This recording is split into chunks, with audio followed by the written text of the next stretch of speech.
السلام عليكم ورحمة الله تعالى وبركاته. الحمد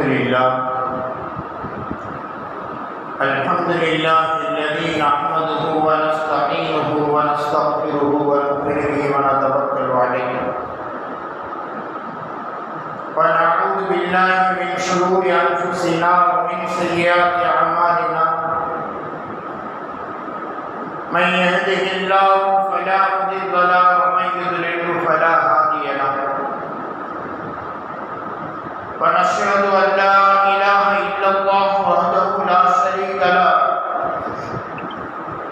ونشهد أن سيدنا مولانا محمدا عبده ورسوله.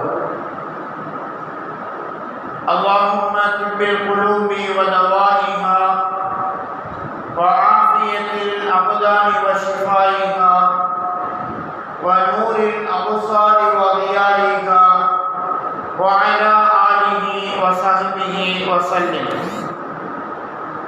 أما بعد فقد قال الله تعالى في القرآن العظيم والفرقان المجيد: فأعوذ بالله من الشيطان الرجيم. بسم الله الرحمن الرحيم. لن ينال الله لحومها ولا دماؤها ولكن يناله التقوى منكم إلى آخر آية. صدق الله مولانا العلي العليم. அளவற்ற அருளாளனும் நிகரற்ற அன்புடையவனுமாகிய எல்லா புகழுக்கும் ஒரு உரிமையும் வாய்ந்தவனுமான எல்லாம் வல்ல அல்லாஹ் ஜல்லஷானஹு தஆலாவை போற்றி புகழ்ந்து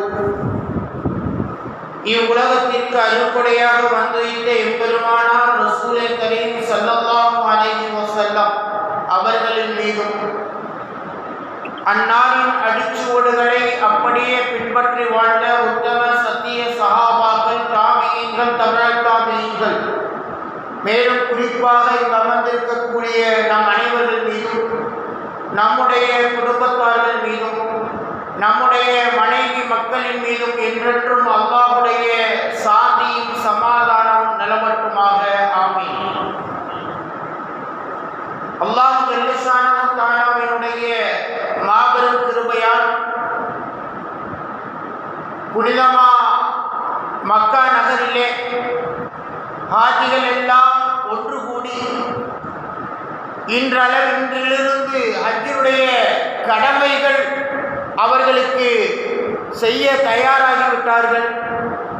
இன்று மினாவை நோக்கி அனைவர்களும் சென்று அங்கே லுஹர் முதல் நாளை ஃபஜ்ர் வரை அங்கே தங்குவது அவர்களுக்கு சுன்னத்தான கடமையாக இருந்து கொண்டிருக்கின்றது.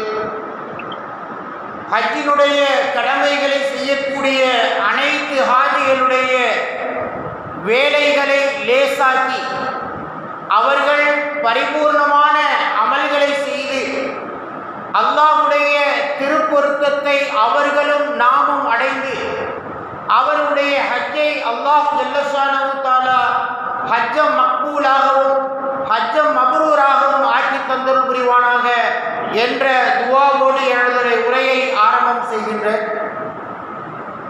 அல்லாஹ் ஜல்லஷானஹு தஆலா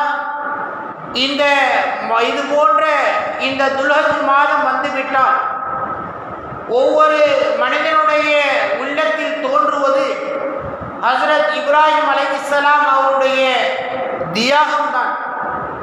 வருடம் வருடம் நம்மை அந்த தியாகம் தொட்டு செல்கின்றது.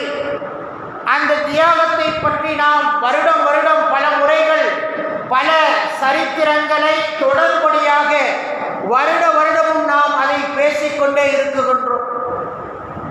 இந்த தியாகம் என்பது எப்படி இருக்க வேண்டும், அந்த தியாகத்தை நாம் எப்படி வெளிப்படுத்த வேண்டும், தியாகம் என்பது எத்தனை முறைகளிலே செய்யலாம் என்பதையும் நாம் கண்டிப்பாக ஒவ்வொருவர்களும் தெரிந்து கொள்ள கடமைப்பட்டிருக்கின்றோம். சாதாரணமாக இன்றைய காலத்திலே தியாகம் என்பது என்ன என்பதை மீடியாக்கள் நமக்கு தெளிவுபடுத்துவது அது ஒரு விமர்சையாக இருந்தது.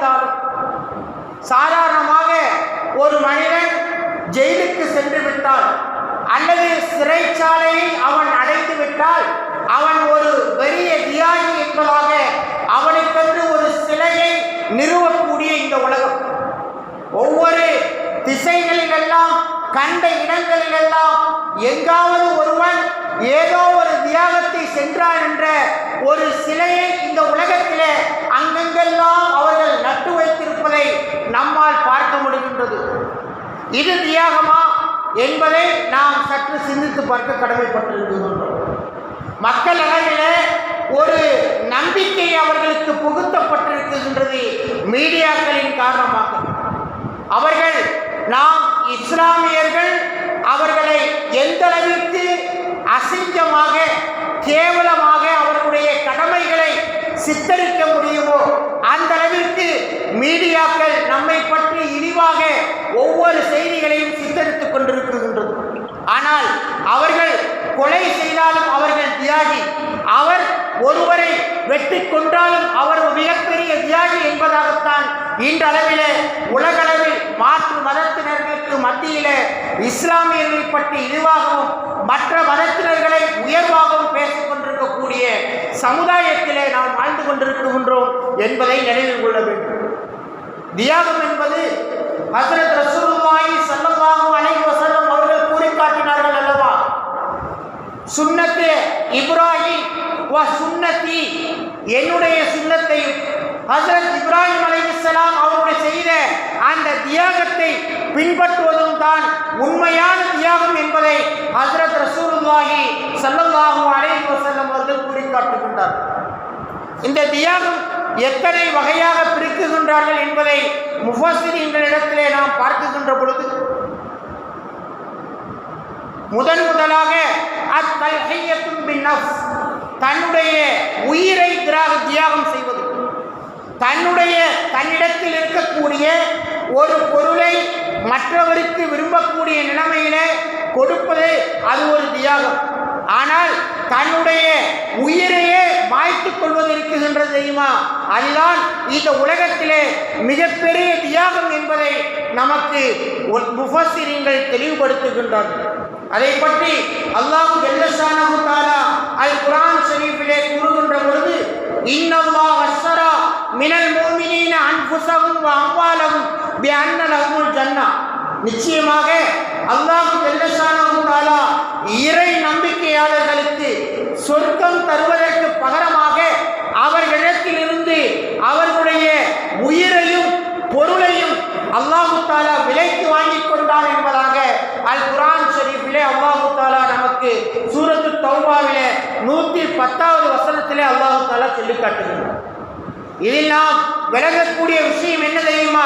அன்றைய காலத்திலே ஹஜ்ரத் ரசூலுல்லாஹி ஸல்லல்லாஹு அலைஹி வஸல்லம் அவர்களும் சரி, அதற்கு முன்னால் தோன்றிய பல நபிமார்கள் ரசூல்மார்களும் சரி, அத்தனை நபிமார்களும் ரசூல்மார்களும் தன்னுடைய உயிரை தியாகம் செய்வது போன்றுதான் நமக்கு இந்த உலகத்திலே அனைத்தும் அல்லாஹ்வால் ஏற்படுகின்றது. எனக்கு அனைத்துமே அல்லாஹ் தந்ததுதான், அவன்தான் எனக்கு முன்னால் உயர்ந்தவனாக நிற்குகின்றான் என்ற அந்த தியாக உணர்வை தான் அத்தனை நபிமார்களும் ரசூல்மார்களும் நமக்கு உணர்த்தி காட்டியிருக்கின்றார்கள். ஹஜ்ரத் அம்ர் இப்னு ஜமூஹ் ரலியல்லாஹு தஆலா அன்ஹு அவர்கள் ஒரு வயதிலே முதிர்ந்த ஒரு சஹாபி. அவர்கள் கால் ஊனமான நிலைமையிலே இருக்கின்றார்கள். அந்த நேரத்திலே உஹது யுத்தம் நடைபெறுவதற்காக வேண்டி அந்த உஹது யுத்தத்திலே கலந்து கொள்வதற்காக பல சஹாபாக்களை ஹஜ்ரத் ரசூலுல்லாஹி ஸல்லல்லாஹு அலைஹி வஸல்லம் அவர்கள் அழைக்கின்றார்கள். அந்த நேரத்தில் அம்ர் இப்னு ஜமூஹ் ரலியல்லாஹு தஆலா அன்ஹு அவர்களிடத்திலே அவருடைய மக்கள் கூறுகின்றார்கள், 2 மகன்கள் அவர்கள் கூறுகின்றார்கள், நீங்கள் கால் ஊனமாக இருக்கின்றீர்கள், இந்த போன்ற இந்த நேரத்திலே நீங்கள் இந்த போரிலே கலந்து கொள்ளாமல் இருப்பது நல்லது என்பதை அவர்களுக்கு அவருடைய மகன்கள் உணர்த்துகின்றார்கள். அந்த நேரத்திலே ஹஜ்ரத் அம்ர் இப்னு ஜமூஹ் ரலியல்லாஹு தஆலா அன்ஹு அவர்கள் கூறுகின்றார்கள், வல்லாஹி லா அர்ஜு அன் அத பி உர்ஜதி ஃபில் ஜன்னah, நான் இந்த உலகத்திலே நொண்டி நடப்பதை விட நான் சொர்க்கத்தில் சென்றும் அந்த சொர்க்கத்திலும் நான் நொண்டி நடப்பதையே ஆசைப்படுகின்றேன் என்பதாக தன்னுடைய குழந்தைகளிடத்திலே அவர்கள் சொன்னதாக ஹசரத் இமாம் புகாரி ரஹ்மத்துல்லாஹி அலைஹி அவர்கள் தன்னுடைய கிதாபிலே பதிவு செய்கின்றார்கள். ஆக எந்த அளவிற்கு அவர்களிடத்திலே ஆர்வம் இருந்தது, அத்தனை சஹாபாக்களும் தன்னுடைய உயிரையும் சரி பொருளையும் சரி இந்த இஸ்லாத்திற்காக தியாகம் செய்தார்கள்.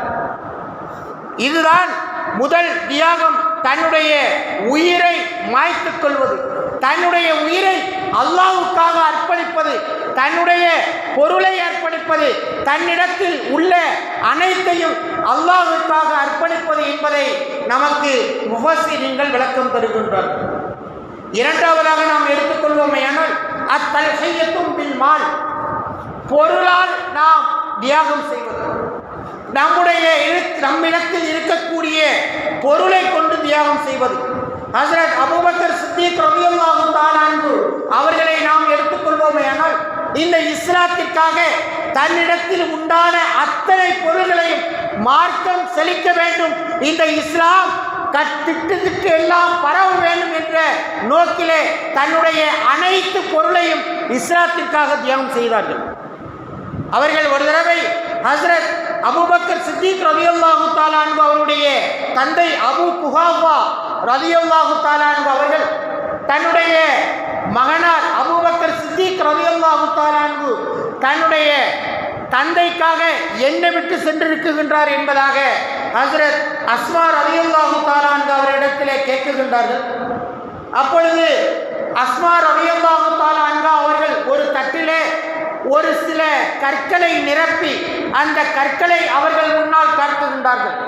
அபூ குஹாஃபா அவர்கள் கண் தெரியாத ஒரு நிலைமையிலே இருக்குகின்ற பொழுது இந்த அளவிற்கா பொருளை விட்டு சென்றிருக்கின்றார்கள் என்பதாக அவர்கள் அந்த இடத்திலே கேட்குகின்றார்கள். அந்த அளவிற்கு இஸ்லாத்திற்காக தன்னுடைய பொருள் அத்தனையும் ஹஜ்ரத் அபூபக்கர் சித்திக் ரலியல்லாஹு தஆலா அன்ஹு அவர்கள் தியாகம் செய்தார்கள். அவர்களை பற்றி ஹஜ்ரத் ரசூலுல்லாஹி ஸல்லல்லாஹு அலைஹி வஸல்லம் அவர்கள் கூறுகின்ற பொழுது மா அன யுகாஃபு அஹதன் இல்லா அபூபக்கர், இந்த உலகத்திலே நான் பிறகு உபகாரம் செய்ய வேண்டும் என்று நான் நினைத்தால் அது அபூபக்கருக்காக வேண்டி மட்டும்தான். மற்ற சஹாபாக்களுக்கெல்லாம் அந்த அளவிற்கு அவர்கள் தீனுக்காக தியாகம் செய்யவில்லை.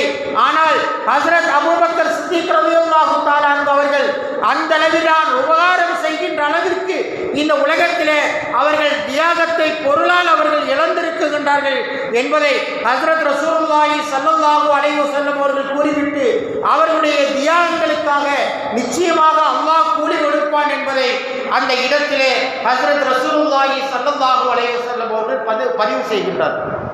அதுபோன்றுதான் நாம் இன்றளவிலே நாம் கொடுக்கக்கூடிய குர்பானியும் பொருளால் கொடுக்கப்படக்கூடியது. நம்முடையத்தில் உண்டான அந்த பொருளை கொண்டு நாம் குர்பானியை கொடுக்குகின்றோம். அந்த தியாக உணர்வை நாம் வெளிப்படுத்த வேண்டும். சாதாரணமாக நாம் கடமையை நிறைவேற்ற வேண்டும் என்ற நோக்கிலே கூட்டு குர்பானியில் சேர்ந்து விடுகின்றோம். அந்த கூட்டு குர்பானியில் நாம் சேர்ந்து விடுவதனால் அது பிராணி எங்கே இருக்குகின்றது என்று நமக்கு தெரியாது. அந்த பிராணியை யார் அறுக்குகின்றார்கள் என்பது தெரியாது. நம்மிடத்திலே எத்தனை பேர் கூட்டாக சேர்ந்திருக்கின்றார்கள் என்பது நமக்கு தெரியாது. நம்முடைய சேர்ந்திருக்கக்கூடிய அந்த கூட்டு குர்பானியில் உள்ளவர்கள் ஹலாலானவர்களா என்பது நமக்கு தெரியாது. இப்படி பல விஷயங்கள் இருக்குகின்றது. நாம் தியாகம் செய்ய வேண்டும் என்ற அந்த உணர்வு இருந்தால் நாம் கொடுக்கக்கூடிய பிராணி அறுக்குகின்ற நேரத்திலே அந்த இடத்தில் நாம் இருந்து உண்மையான அந்த தியாகத்தை வெளியாக்க நாம் கடமைப்பட்டிருக்கின்றோம். அதுதான் உண்மையான பொருள் தியாகம் என்பதை நமக்கு முஃபஸ்ஸிரீன்கள் விளக்கம் தருகின்றார்கள். மூன்றாவதாக அத்தல்ஹியத்தும் பில் அவ்காத், நேரங்களை கொண்டு தியாகம் செய்வது. பொதுவாக நாம் நேரங்கள் தியாகம் செய்யக்கூடிய விஷயத்தில் நாம் மிகவும் பெருந்தன்மையானவர்கள். நாம் அல்லாஹ்வுக்காக நேரங்களை தியாகம் செய்ய மாட்டோம். மாறாக தன்னுடைய குடும்பங்களுக்காக தியாகம் செய்வோம். என்னிடத்திலே மிகப்பெரிய பல கடைகள் இருக்குகின்றது. ஒவ்வொரு கடைகள் நான் சென்று வருவதற்கு எனக்கு நேரம் சரியாக இருக்குகின்றது. தொழுவதற்கு நேரம் இல்லை, நான் மற்றவர்களை சந்திப்பதற்கு நேரம் இல்லை. நாம் இப்படி பல கருத்துக்களை நாம் சொல்லிக் கொண்டுதான் இந்த உலகத்திலே வாழ்ந்து கொண்டிருக்கின்றோம். அதுபோன்று நாம் அப்படி இருந்துவிடக்கூடாது. நேரங்களை நாம் தியாகம் செய்ய வேண்டும். ஹஸ்ரத் அபூ ஹுரைரா ரலியல்லாஹு தஆலா அன்ஹு அவர்களை நாம் எடுத்துக்கொள்வோமானால் அவருடைய முழு நேரங்களையும் ஹதீஸ் படிப்பதிலேயே அவர்கள் செலவு செய்தார்கள். அவர்களுடைய தியாகம் எப்படி இருக்குகின்றது தெரியுமா? அவர்கள் முறைப்படி அறிவித்த 5000 ஹதீஸ்களிலே அவர்கள் அதிகமான ஹதீஸ்களை அறிவித்திருக்கின்றார்கள் என்ற சாதனையை படைத்திருக்கின்றார்கள் ஹஸ்ரத் அபூ ஹுரைரா ரலியல்லாஹு தஆலா அவர்கள். நாம் சிறிது நேரம் தொழுகைக்காக பயன்படுத்துவதற்கு ஒரு 5 நிமிடங்கள், ஒரு வக்து தொழக்கூடிய நேரம் 5 நிமிடம், அதுபோன்று 5 வக்துக்களை நாம் எடுத்துக்கொள்வோமேயானால் 25 நிமிடங்கள், 24 மணி நேரத்தில் 25 நிமிடங்களை கூட நம்மால் செலவு செய்ய முடியவில்லை என்றால் நாம் தியாகிகளுக்கெல்லாம் மிகப்பெரிய தியாகிகளாக இருக்கின்றோமா என்பதை நாம் சிந்தித்து பார்க்க கடமைப்பட்டிருக்கின்றோம். 4வதாக நாம் எடுத்துக்கொள்வோமேயானால் அத்தல்ஹியத்துன் பின் மன்சப், நம்முடைய அந்தஸ்தை தியாகம் செய்வது. நான் உயர்ந்தவன், மற்றவர்கள் தாழ்ந்தவர்கள், என்னை விட அந்தஸ்து யாரும் உயர்ந்தவர்கள் அல்ல என்பதாகவெல்லாம் ஒரு மனப்பெருமையிலே வாழக்கூடியவர்களுக்கு இது ஒரு உதாரணமாக அமையலாம். ஹஸ்ரத் முஸஅப் இப்னு உமைர் ரலியல்லாஹு தஆலா அன்ஹு அவர்கள் மக்காவிலே மிகப்பெரிய பணக்கார குடும்பத்தில் பிறந்தவர்கள். இஸ்லாத்தை ஏற்ற பிறகு தன்னுடைய அந்த குடும்பம் மிகப்பெரிய ஒரு குடும்பம், என்னுடைய குடும்பம் என்பது நான் உயர்தரமாக வசிக்கக்கூடியவன், நான் மிகப்பெரிய அந்தஸ்துடையவன் என்பதாக அவர்கள் இருக்கவில்லை. மற்ற மனிதர்களோடு சகமாக அவர்கள் திரிந்தார்கள். இருந்தாலும் அவர்கள் மக்கா வந்து இஸ்லாத்தை அவர்கள் ஏற்றுக்கொண்டதற்கு பின்னால் அவர்கள் இஸ்லாத்திற்காக தன்னுடைய அந்தஸ்தை தியாகம் செய்தார்கள்.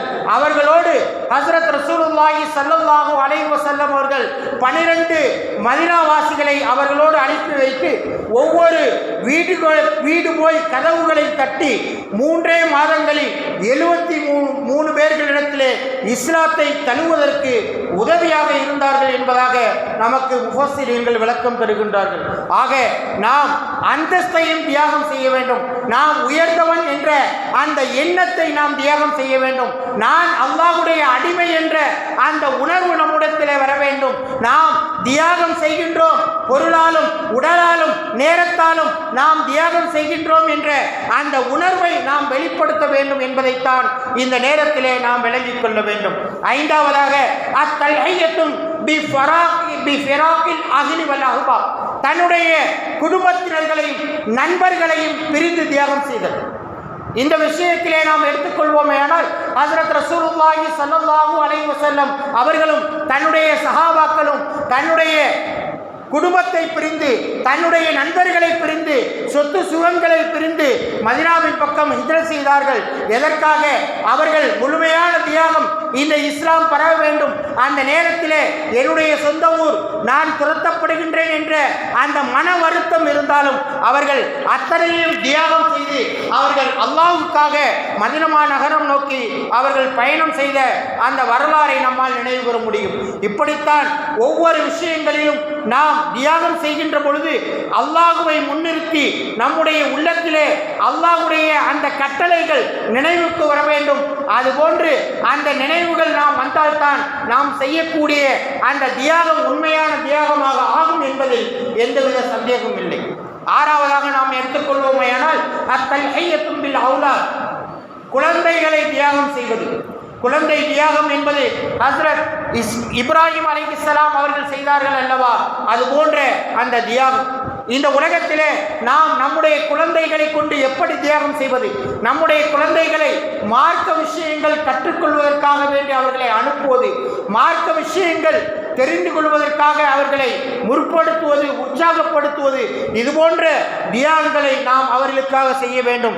ஹஸ்ரத் இப்ராஹிம் அலைஹிஸ்ஸலாம் அவர்கள் எப்படி தன்னுடைய அந்த கட்டளைகளுக்கு இணங்கும்படி ஹஸ்ரத் இஸ்மாயில் அலைஹிஸ்ஸலாம் அவர்களை வளர்த்தார்களோ, அதுபோன்று நம்முடைய பிள்ளைகளையும் நம்முடைய கட்டளைகளுக்கு இணங்கக்கூடிய பிள்ளைகளாக நாம் உருவாக்க வேண்டும்.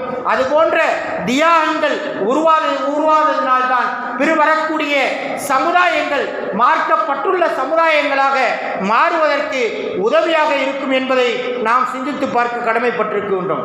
ஹஸ்ரத் இப்ராஹிம் அலைஹிஸ்ஸலாம் அவர்கள் கூறுகின்ற பொழுது ஃபலம்மா பலக மாயுஸ்ஸைய கால யா புனைய இன்னி அராஃபில் மனாமி அன்னி அதுபஹுக ஃபல்துர் மாதா தரா. ஹஸ்ரத் இப்ராஹிம் அலைஹிஸ்ஸலாம் அவர்கள் தன்னுடைய மகனிடத்திலே கருத்து கேட்க வேண்டிய அவசியம் இல்லாவிட்டாலும் அந்த இடத்திலே கருத்தை அவர்கள் பதிவு செய்கின்றார்கள். நான் உன்னை அறுப்பது போன்று கனவு கண்டேன், இதற்கு நீ என்ன கருத்தை தெரிவிக்குகின்றாய் என்பதாக கூறுகின்ற பொழுது அவர்கள் சொன்ன வார்த்தை என்ன தெரியுமா? கால யா அபத்தி ஃபால் மா துஅமர், நீங்கள் என்ன ஏவப்பட்டீர்களோ அதை நீங்கள் செய்யுங்கள், இன்ஷா அல்லாஹு மினஸ் சாபிரீன், என்னை பொறுமையோரிடத்திலே நீங்கள் பெற்றுக்கொள்வீர்கள். இன்றைய காலத்தில் ஏதாவது ஒரு குழந்தை இது போன்ற வார்த்தைகளை சொல்லுமா என்பதை நாம் சிந்தித்து பார்க்க கடமைப்பட்டிருக்கின்றோம். இதுதான் உண்மையான தியாகம்.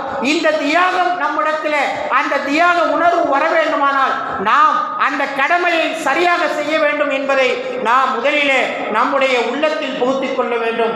அல்லாஹு ஜல்ல ஷானஹு தஆலா இந்த மாதத்தினுடைய அனைத்து நற்பாக்கியங்களையும் பெற்றவர்களாக, முக்கியமாக இந்த யௌமுன் நகரிலே யாரெல்லாம் குர்பானிக்கு தகுதியாக இருக்கின்றீர்களோ அனைவர்களும் முழுமையான முறையிலே குர்பானி செய்து அல்லாஹ்விடத்திலே நம்முடைய அந்த தியாக உணர்வை வெளிப்படுத்தி நம்முடைய ஒவ்வொருவர்களுடைய வீட்டிலும் தியாகத்தினுடைய பூக்கள் மணக்க வேண்டும் என்பதை இந்த நேரத்தில் அல்லாஹ்விடத்திலே துஆ செய்தவனாக என்னுடைய உரையை நிறைவு செய்கிறேன். வாஹு தாவானா அனில் ஹம்துலில்லாஹி ரப்பில் ஆலமீன். அஸ்ஸலாமு அலைக்கும் வரஹ்மத்துல்லாஹி தஆலா வ பரகாத்துஹு.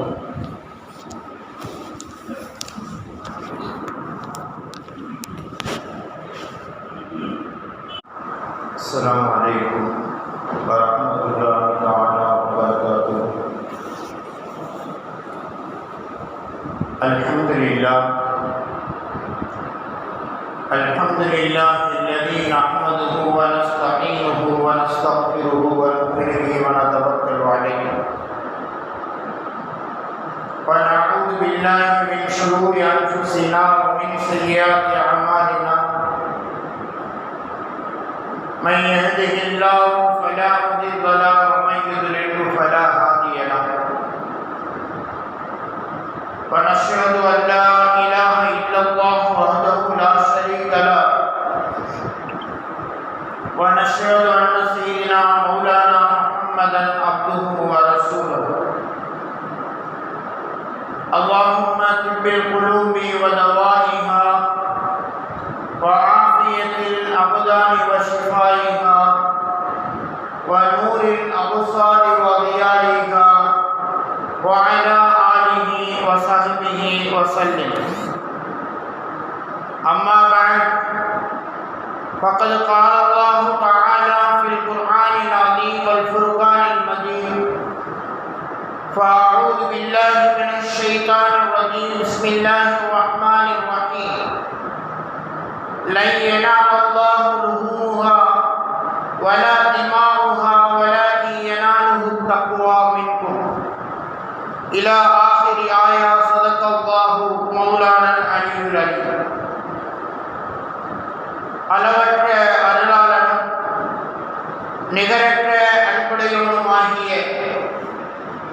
எல்லா புகழுக்கும் ஒரு உரிமையும் வாய்ந்தவனுமான எல்லாம் வல்ல அல்லாஹு ஜல்ல ஷானஹு தஆலாவை போற்றி புகழ்ந்து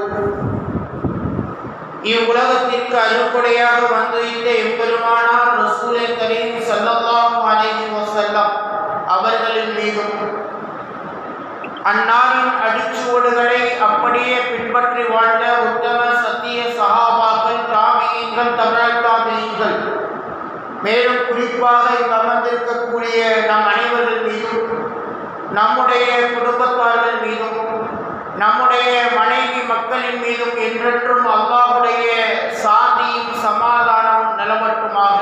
ஆமீன். அல்லாஹ் ஜல்ல ஷானஹு தஆலாவினுடைய மாபெரும் கிருபையால் புனிதமா மக்கா நகரிலே ஹாஜிகள் எல்லாம் ஒன்று கூடி இன்றிலிருந்து ஹஜ்ஜுடைய கடமைகள் அவர்களுக்கு செய்ய தயாராகிவிட்டார்கள். இன்று மினாவை நோக்கி அனைவர்களும் சென்று அங்கே லுகர் முதல் நாளை ஃபஜ்ர் வரை அங்கே தங்குவது அவர்களுக்கு சுன்னத்தான கடமையாக இருந்து கொண்டிருக்கின்றது.